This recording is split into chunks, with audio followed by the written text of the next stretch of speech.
So starting from the page number 6 of your notes, the next जो हमारे पास term है जी, that is the differentiation. Differentiation का मतलब एक बार अगर आप सुन लेंगे तो आपको बहुत क्लियर हो जाएगा. डिफरेंशिएशन इज कि आप अपने प्रोडक्ट को दूसरे प्रोडक्ट्स जो मार्केट में अवेलेबल हैं उनसे थोड़ा सा इंप्रूव या डिफरेंट बना देते हैं so that you can charge extra. ठीक है, आजकल सभी लोग ये कर रहे हैं. नए मोबाइल्स लॉन्च होते हैं तो वो क्या कहते हैं कि जी हमारे मोबाइल में ये भी नया फीचर है, ठीक है, जिससे हमारा प्रोडक्ट ज्यादा बिके और हम उसमें प्रीमियम भी चार्ज कर सकते हैं. That is the differentiation. Read करते हैं. Differentiation is an approach to create a competitive advantage. ठीक है जी, आप अपने कॉम्पिटिटर से बेटर कैसे हैं. Competitive advantage based upon obtaining the significant value difference that the customer will appreciate. कोई आप ऐसा चेंज लेकर आए जिसको कस्टमर अप्रिशिएट करेगा and be willing to pay for and which ideally will increase their loyalty as a result. ठीक है, और अल्टीमेटली वो आपके प्रोडक्ट के लिए ज्यादा लॉयल रहेंगे और उसी प्रोडक्ट को बार बार खरीदना पसंद करेंगे. Next is dismissal. डिसमिसल क्या होता है, कई बार आप कोर्ट के अंदर कोई केस फाइल करते हैं, कभी अपील फाइल करते हैं, तो जज जो होता है वो क्या करता है, आपकी फाइल को, आपकी अपील को डिसमिस कर देता है. ठीक है, और वो कहता है कि जी it is not worth entertaining. क्या होता है मैं आपको बताता हूँ. लेट अस से डिस्ट्रिक्ट कोर्ट के अंदर मैंने कोई केस किया और उन्होंने मेरे फेवर में नहीं दिया. ठीक है, और मैं उससे खुश नहीं हूं और मैं हाई कोर्ट में चला गया और मैंने कहा सर मैं अपील फाइल करना चाहता हूं.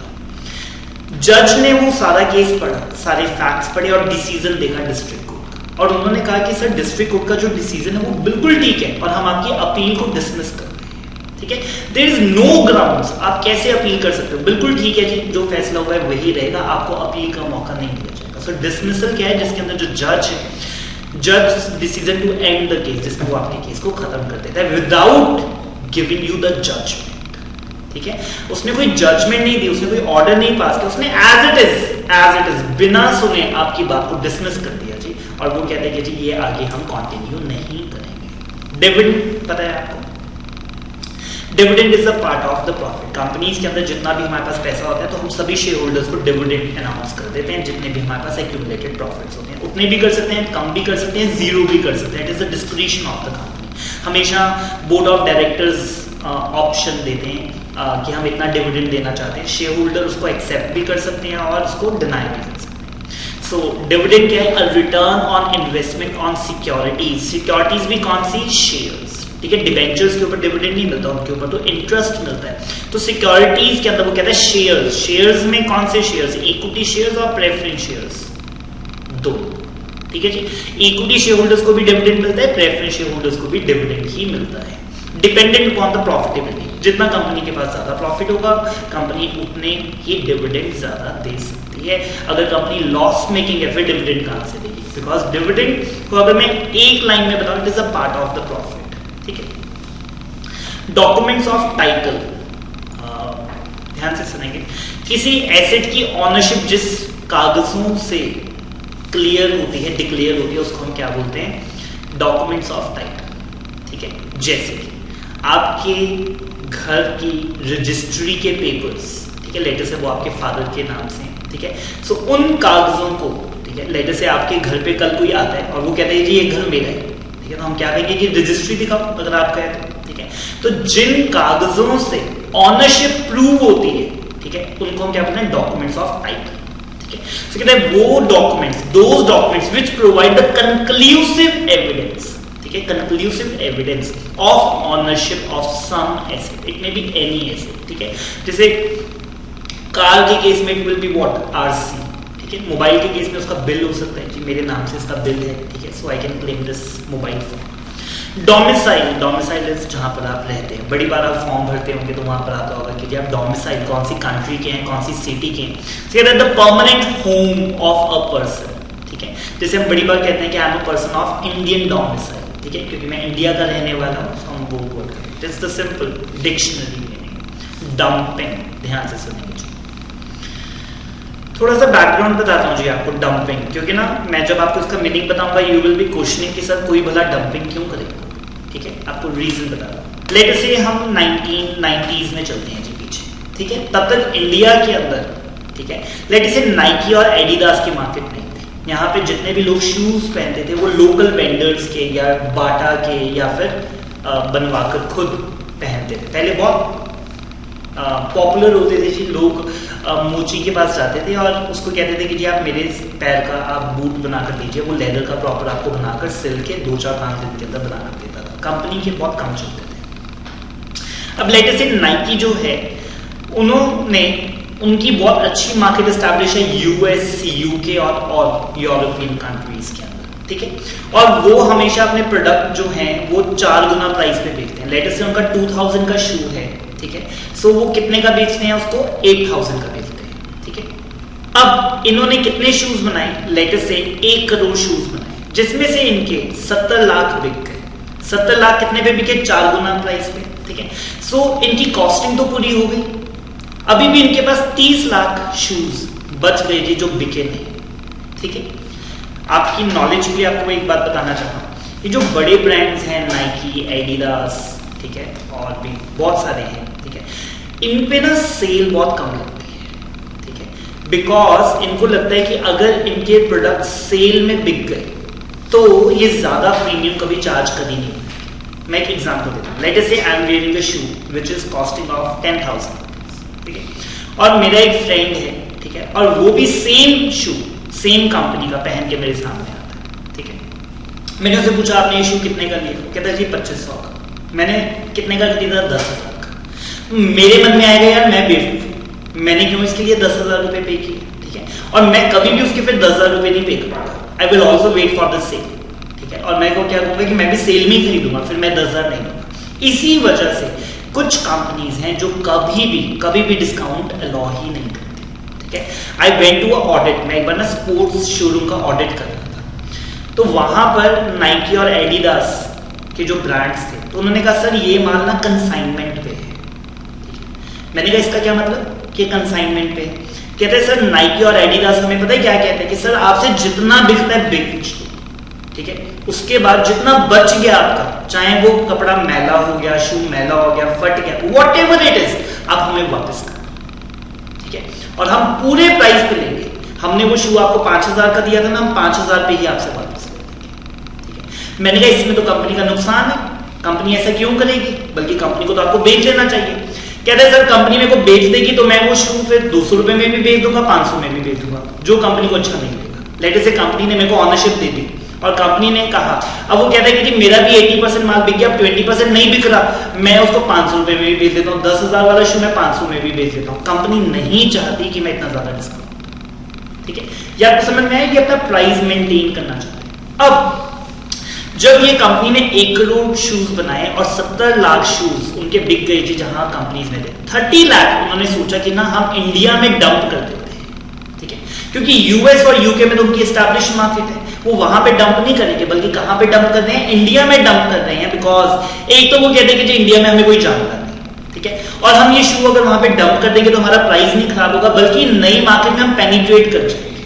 एक बार वो पहनने शुरू करेंगे, उनको हमारी क्वालिटी का पता लगेगा, तो आगे से ऑर्डर आने भी शुरू होंगे, ठीक है, और वो डंप भी बड़े सस्ते प्राइस में कर देते हैं। लेटे से ये यूके में अगर 8,000 का दे रहे थे, इंडिया में ये 800 रुपए में दे देंगे, ठीक है, जिससे इंडिया के लोकल वेंडर को बड़ा मुश्किल हो जाएगा कॉम्पीट करना, ठीक है। So that is a dumping, जब आप अपनी कॉस्ट से भी कम पे देते हैं। बट क्यों करते हैं डंपिंग के 10,000 रीजन बन सकते हैं कि कोई भी कंपनी डंपिंग क्यों करती है, ठीक है। I have pick the most logical or the common reason to penetrate into the new markets, आप dumping करते हैं। Yes. डंप प्राइस ही हमेशा चलता है उस ब्रांड का, नहीं, it is just for the beginning। जैसे Zomato आया, ठीक है, जैसे बुक माई शो आया, स्टार्टिंग में एक के साथ एक टिकट फ्री कर देते कि बुक माई शो से करवाओ, पीवीआर में जाके खरीदो तो आपको महंगी होती है, ठीक है। इट इज जस्ट सारे अपनी कॉस्ट बहुत सस्ती रखते हैं। जियो, ठीक है, उसने फ्री में दिया जी 8 महीने 9 महीने कि आप मेरा मोबाइल यूज करो, just to penetrate into the market। Selling goods in a market usually overseas, ठीक है, ये किसी और देश के थे और हमारे देश के अंदर आते हैं at a price well below the cost, ठीक है जी। उनकी कॉस्ट लेटे से 2,000 रुपए का एक शू था और वो इंडिया में 200 रुपए में भी देने को तैयार है, ठीक है। Usually with an intention to ruin the indigenous, मतलब लोकल मार्केट और द कॉम्पिटिशन, ठीक है जी। आप उनके ऊपर इंपैक्ट करना चाहते हैं और अपनी जमा बनाना चाहते हैं। अर्नेस्ट मनी किसी को बताओ तो हैंड रेज कीजिए। अर्नेस्ट मनी नहीं, एडवांस, ठीक है। एडवांस दे देते ना, कई बार हम कुछ भी बुकिंग अमाउंट दे देते, that is the earnest money and generally it is refundable. So कहता है refundable security in the form of DD और the bank guarantees to keep off the non serious applicant usually for the tenders. ठीक है, बड़ी अच्छी बात उन्होंने कही।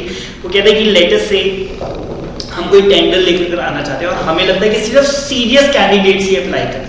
ठीक है, तो हम क्या कहते हैं कि 5 लाख रुपए का अर्नेस्ट मनी है, डिपॉजिट देना पड़ेगा। ठीक है, सो 5 लाख रुपए जो दे रहा है वो सीरियस ही होगा, जो सीरियस नहीं होगा वो भला क्यों 5 लाख रुपए हमें डिपॉजिट करना है। इकोनॉमीज ऑफ स्केल, ये तो पढ़ा होगा। DD, this is the demand draft. Cheque पता है? चेक पता है? ये चेक नहीं है, ठीक है, बट चेक पता है आपको? चेक तो पता है ना? ठीक है। DD is same form of the check but it is prepaid। ठीक है, मैं बता देता हूं। मैं किसी पार्टी के पास गया, उसने कहा सर आपके नाम पर चेक काट दो 5 लाख रुपए का। तो ठीक है, मैंने कहा आप चेक काट दो। मैं चेक लेकर आ गया कि मैंने उससे 5 लाख रुपए लिए थे। अब जब मैंने वो बैंक में चेक लगाया, वो चेक बाउंस हो सकता है क्योंकि वो अभी तक प्रीपेड नहीं है। ठीक है, उसने कहा सर सिग्नेचर मैच नहीं कर रहे। उसने कहा सर इनके बैंक अकाउंट में 5 लाख रुपए ही नहीं। उसने कहा कि सर उन्होंने स्टॉप पेमेंट करवा दी। सो चेक जो है वो बाउंस हो सकता है, उसकी पेमेंट शायद मेरे को ना भी मिले। ठीक है, बट डीडी अगर उन्होंने मेरे को दिया, नेक्स्ट टाइम मैं जब उनके पास गया मैंने कहा सर आप मेरे को चेक मत दो, आप मेरे को डीडी बनाकर दो मेरे नाम से। ठीक है, डीडी में क्या होता है, उन्होंने बैंकर को पहले ही 5 लाख रुपए दे दिए। ठीक है, और वो रिवोक नहीं हो सकता, वो कैंसिल नहीं हो सकता। इसीलिए सरकारी टेंडर्स में वो हमेशा क्या बोलते हैं, चेक नहीं चाहिए, डीडी चाहिए। और डीडी तो क्लियर होगा ही होगा बिकॉज इट इज प्रीपेड, उसमें वो 5 लाख रुपए पहले ही मेरे नाम से जमा करवा चुका है। It is just that whenever I will go and demand that money they will pay. ठीक है, उसमें बाउंस नहीं हो सकता। ठीक है, सो अगर मैं भी किसी पर्सन से डील कर रहा हूं जिसको मैं ज्यादा ट्रस्ट नहीं ना करता, तो मैं उसको क्या कहता हूं, सर चेक नहीं चाहिए, आप प्लीज मेरे को डीडी दे दो। ठीक है, डीडी मेरे को पता है कि क्लियर हो गई। सो वो कहते हैं कि जी ये आपने सिक्योरिटी जमा करवाई है डीडी के फॉर्म में या फिर बैंक गारंटी आप दिलवाया है, इसको बीजी बोलते हैं, बैंक गारंटी। इसमें बैंक गारंटी दे देता है कि अगर ये कल पैसे नहीं देंगे तो आई प्रॉमिस कि मैं इनके बिहार पे पैसे दे दूंगा, ताकि हम फिल्टर कर सके जी नॉन सीरियस कैंडिडेट्स को छांट सके। अच्छा, आगे चलते हैं जी economies of the scale. Economies of the scale तो आपने जरूर पढ़ा होगा, इट इज वेरी इजी। जब हम किसी भी चीज को एक बड़े लेवल पे बनाते हैं तो हमारी पर यूनिट कॉस्ट सस्ती हो जाती है बिकॉज स्पेशलाइजेशन की वजह से। ठीक है, जैसे एक बंदा अगर 10 के 10 काम करेगा या फिर 10 बंदे एक ही काम करेंगे, तो वो 10 बंदे जब एक ही काम करते हैं पूरा दिन, उनकी स्पेशलाइजेशन हो जाती है, वो बहुत अच्छे से उसे कर पाते हैं, जिससे पर यूनिट कॉस्ट हमारी कम हो जाती है। और एग्जाम्पल देता हूँ इकोनॉमीज ऑफ द स्केल की, ये आप भी रूटीन में यूज करते होंगे। लेट से आपने कभी किसी शॉपकीपर के पास 1 या 2 प्रोडक्ट लेने जाना होता है ना, तो आपकी बार्गेनिंग पावर इतनी अच्छी नहीं होती। बट आपने अगर शादी के लिए 20, 30, 50 लेने हैं, ठीक है, फिर आप अच्छे से बैठते हो जी, फिर आप उसको कहते हो कि सर 50 पीस का ऑर्डर है, कुछ तो करो। ठीक है, फिर आप 10, 20, 25, 30% भी उससे कम करवा लेते हो because you are ordering in bulk. इसको बोलते हैं इकोनॉमीज ऑफ द स्केल। ठीक है, जब आप बड़े स्केल पे ऑर्डर करते हैं तो वो आपको चीज सस्ती मिल जाती है। रीड करते हैं, economies of the scale refers to the benefit that the larger production volumes allows the fixed cost to be spread over the more units, जिसके वजह से एवरेज कॉस्ट आपकी कम हो जाती है। ठीक है, तो फिक्स कॉस्ट की भी एक एग्जांपल दूं आपको। जैसे कि मेरी फैक्ट्री रेंट पे है, ठीक है, और वो फिक्स कॉस्ट है। अब मेरा लैंडलॉर्ड मेरे को आके ये थोड़ी ना पूछेगा कि आपने कितने यूनिट्स बनाए उतना रेंट दो। ठीक है, अब मैंने 1 लाख यूनिट बनाए या 10 लाख बनाए, वो कहते हैं मेरा रेंट तो फिक्स है।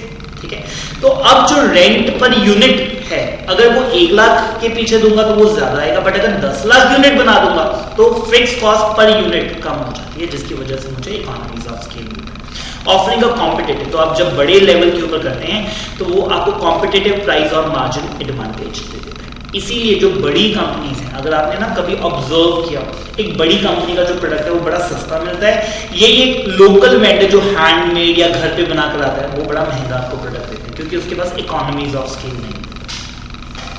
ईडी, एनफोर्समेंट डायरेक्टरेट जो फॉरेन एक्सचेंज के अंदर अगर कोई वायलेशन करता है तो उसके अंदर उनको पकड़ के पैसे निकलवाते हैं। ये it is a department of the government, ठीक है।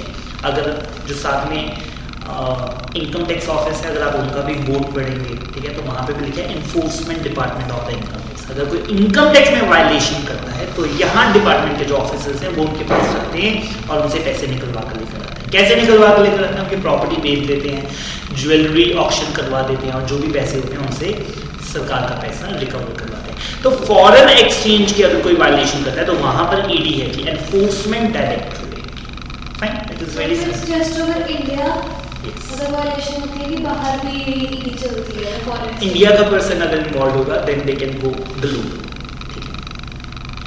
अकम्बरेंस पता है किसी को? अकम्बरेंस नहीं, अकम्बरेंस होता है कि किसी प्रॉपर्टी के ऊपर किसी तरह की अटैचमेंट है, ठीक है। एक एग्जांपल देता हूं, मैंने गाड़ी खरीदी 10 लाख रुपीस की, जिसके ऊपर बैंक लोन करवाया जी 6 लाख रुपीस का, ठीक है। अभी बैंक लोन चल रहा है और जो गाड़ी है वो बैंक के पास गिरवी पड़ी, ठीक है। और अगर मैं अपनी इंस्टॉलमेंट्स को टाइम पे नहीं दूंगा तो वो क्या करेंगे जी, पुलिस के साथ आएंगे और मेरी गाड़ी उठा के ले जाएंगे। ये बात आपको समझ में आती है?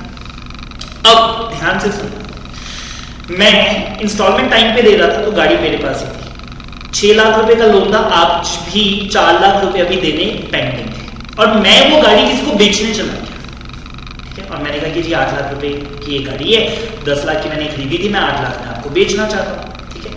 बट उसने कहा कि sir the loan is not, the asset is not free from encumbrance. इसके ऊपर तो अकम्बरेंस है, इसके ऊपर चार्ज क्रिएटेड है, इसके ऊपर बैंक के पास ये गिरवी पड़ी है, जब तक वो क्लियर नहीं होगा तब तक मैं गाड़ी ट्रांसफर नहीं कर सकता, ठीक है। तो मैं उसे क्या कहूंगा कि आप 8 लाख रुपए दो, जिसमें से 4 लाख मुझे दे दो, 4 लाख बैंक को, ठीक है। फिर जब बैंक ने आपको एनओसी दिया, नो ऑब्जेक्शन सर्टिफिकेट, तब मैं वो गाड़ी उसको ट्रांसफर कर सकता। जब तक बैंक के पास राइट है, जब तक बैंक के पैसे नहीं पूरे हो जाते जी, तब तक बैंक में कोई एनओसी नहीं लेगा, ठीक है। इसको बोलते हैं अकम्बरेंस क्रिएट कर देना, ठीक है, कि मैं उस एसेट को फ्रीली ट्रांसफर नहीं कर सकता without the permission of the bank.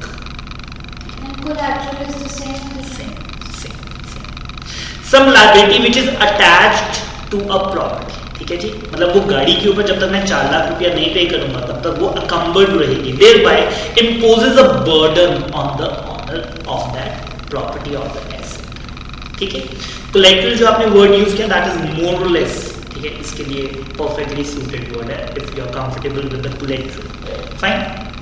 चलें आगे। एंडोर्समेंट पता है आपको?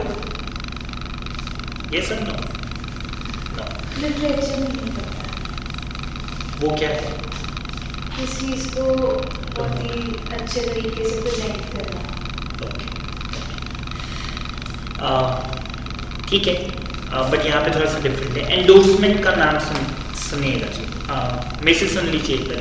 लेट से मैंने आपसे 5 लाख रुपीस लेने थे, ठीक है, जिसमें से आपने कहा, क्या कहा कि जी 3 लाख रुपए का आप चेक ले लो, ठीक है, और 2 लाख रुपए हम आपको कैश पे कर देते हैं। मैंने कहा फाइन, गुड इनफ। तो मैंने 2 लाख रुपए आपसे कैश लिया और 3 लाख रुपए का चेक लिया, ठीक है। और वो चेक बिल्कुल ठीक है जी, आपके साइन, बैंक बैलेंस सब कुछ ठीक है, ठीक है। अब ध्यान से सुनो, मेरे पास मिस्टर ए आए और वो कहते हैं कि सर आपसे 3 लाख रुपया लेना था, ठीक है, और आपने प्रॉमिस किया था आज आप दोगे, तो आप दो मेरे को 3 लाख रुपया। तो मैंने कहा यार मेरे पास तो इतना कैश है नहीं, ठीक है। मैंने कहा मेरे पास चेक है, आप ये चेक ले जाओ। बट वो कहते हैं चेक तो आपके नाम का है, ये तो आप ही के अकाउंट में जाएगा।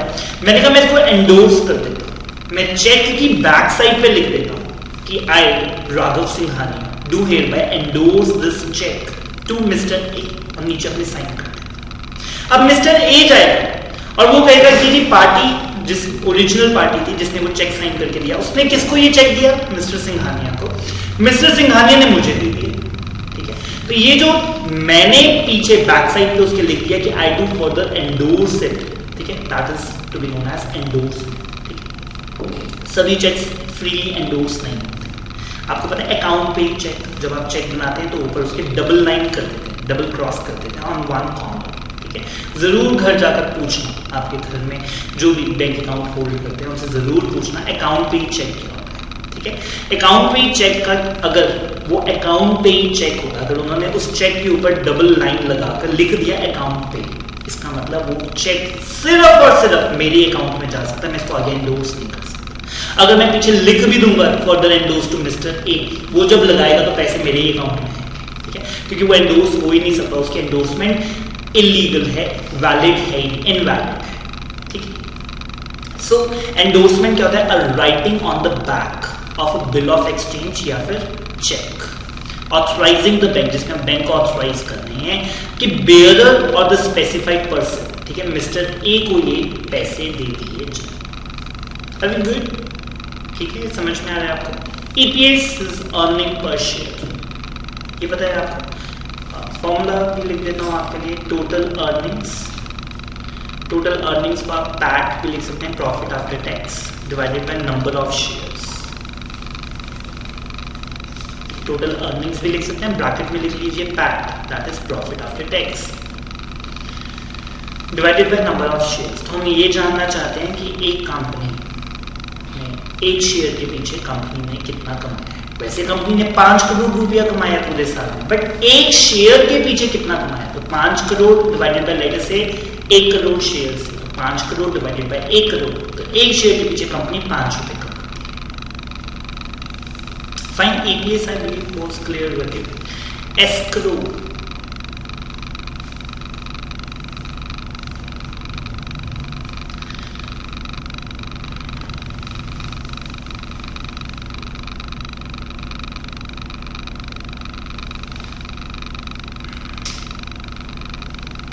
एस्क्रो ना बहुत जगह यूज होता है, जो इन्होंने मीनिंग बताया मैं आपको वो बता देता हूं, ठीक है।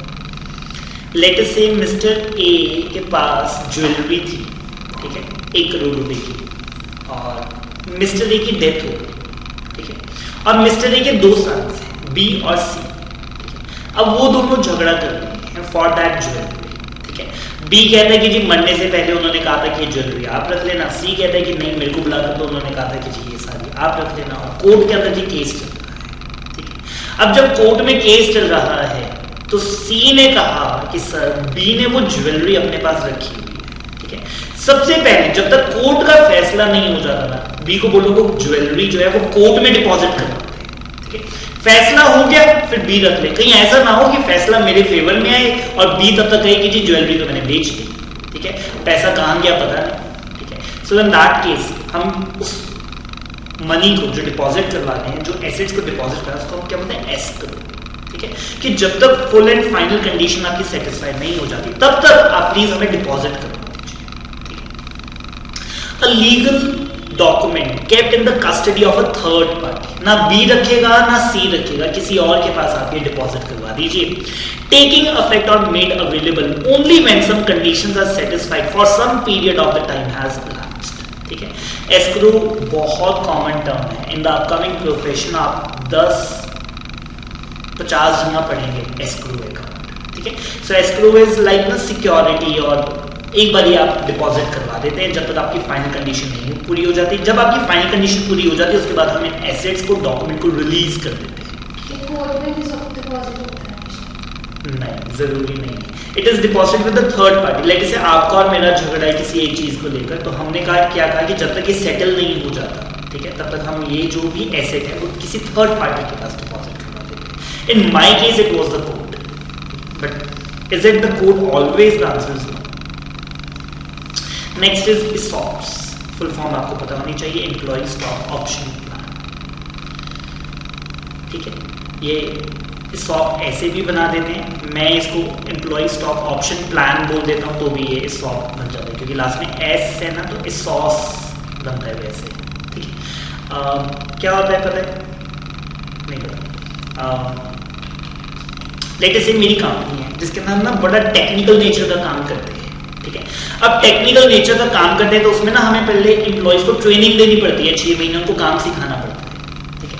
और मैंने ऑब्जर्व किया कि लोग क्या करते हैं, 6 महीने काम सीखते हैं, 8 महीने बाद रिजाइन करके चले जाते हैं। तो हमने कहा यार हमने कोई स्कूल थोड़े ना खोल रखे, हमने तो इनसे एम्प्लॉय से काम करवाना था। इतनी मेहनत करके इतनी ट्रेनिंग करवाई, को काम सिखाया, अब जब इनसे काम लेने का टाइम आया ये काम छोड़ के चले गए।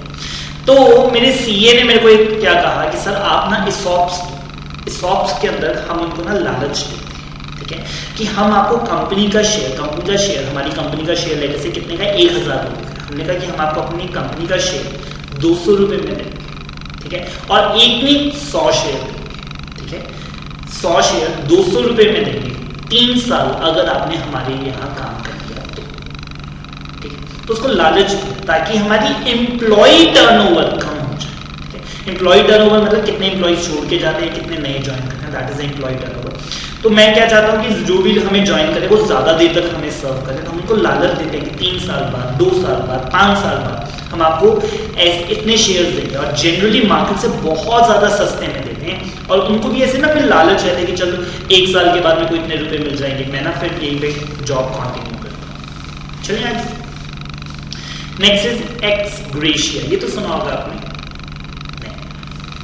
एक्स ग्रेशिया इज किसी को ऑनर करना, ठीक है। एक्स ग्रेशिया पेमेंट होती है, लेट अस से कंपनी की ना पॉलिसी थी कि जो भी रिटायर होगा हमारे यहाँ 20 साल काम करके, हम उसको 10 लाख रुपया देंगे, ठीक है। अब मिस्टर ए जब रिटायर हो गए तो एमडी भी उनके काम से इतने खुश थे, ठीक है, उन्होंने कहा यार इनको 2 लाख एक्स्ट्रा दे दो। वैसे पॉलिसी क्या है, सबको 10 लाख रुपए देते हैं, बट इनको 2 लाख एक्स्ट्रा देना। माइट भी वो बहुत नीडी हैं, माइट भी वो हैंडीकैप हैं, माइट भी वो बहुत अच्छा काम करते थे, माइट भी वो बहुत लॉयल थे, ठीक है। So ex gratia is over and above किसी को दे देना, ठीक है। सो वो कहता है कि some action normally the payment of money taken where there is no legal necessity, वो देना कोई लीगल नेसेसिटी नहीं थी, ठीक है, वो उन्होंने अपने मन से दी to do so, but where it is more of a moral obligation is recognised, ठीक है। वैसे ही उनका मन था तो उन्होंने दी, बट कोई लीगल नेसेसिटी नहीं थी किसी को खुश होकर ओवर एंड अबव कुछ दे देना, ठीक है। मैंने उसके कॉज आपको बताया, मे बी वो लॉयल थे, मे बी वो हैंडीकैप थे, मे बी वो बहुत नीडी थे, किसी भी वजह से अगर हमने उनको कुछ एक्स्ट्रा पैसे दिए, that is to be known as ex gratia. This could be in form of money only, कुछ और भी हो सकता है, कुछ भी हो सकता है, कुछ भी। फाइन, चलिए आगे। Next is x party. ये भी नहीं पता होगा आपको, ये कोर्ट में यूज होता है जी, बड़ा कॉमन वर्ड है। किसी भी एडवोकेट से अगर आप बात करेंगे ना तो उनसे जरूर पूछना कि एक्स पार्टी क्या होता है, ठीक है। मैं आपको बताता हूँ जी, लेट अस से मैंने ना कोर्ट के अंदर केस कर दिया, ठीक है, और केस किया जी मिस्टर ए के ऊपर, ठीक है।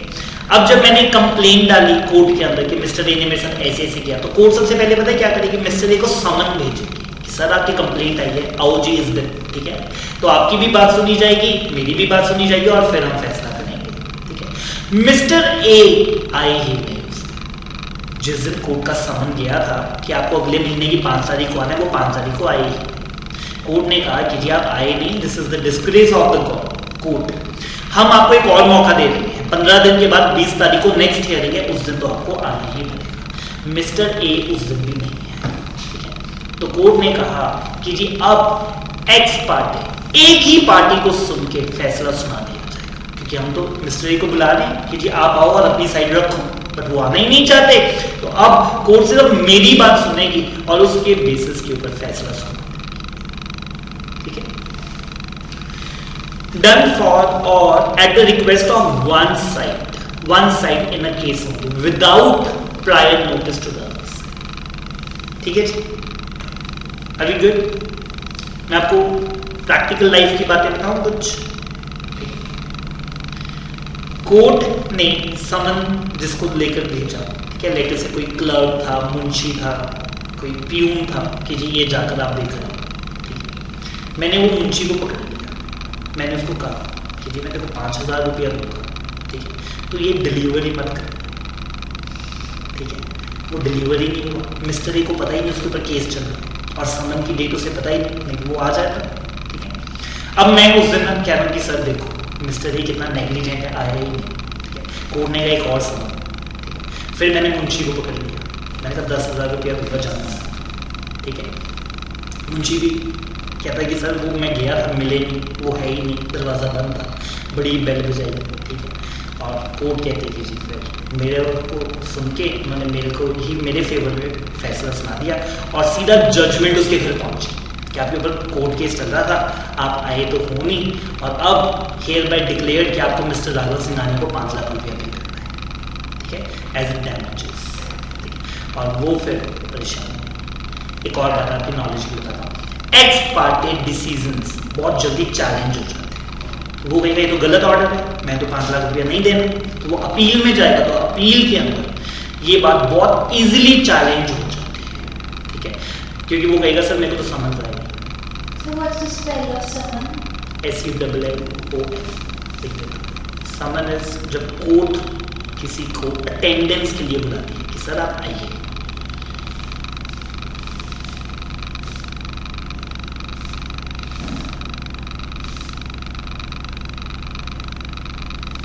This is this court order for attendance, ठीक है। ये अटेंडेंस पर्सनल भी हो सकती है, थ्रू प्रोफेशनल भी हो सकती है, ठीक है, कि या फिर तो आप अपने बिहाफ पे अपने रिप्रेजेंटेटिव को भेजो या फिर आप खुद। Exchequer, it is the treasury of the government, ठीक है जी। Treasury is what? बैंकर, ठीक है, जो गवर्नमेंट के सारे हिसाब किताब को संभालते हैं, जिनको हम एक्सचेकर बोलते हैं। गवर्नमेंट भी बड़ा खर्चा करती है जी, बड़ा पैसा कमाती है। चलिए आगे, एग्जीक्यूटर। पता है एग्जीक्यूटर? सुनिएगा जी प्लीज।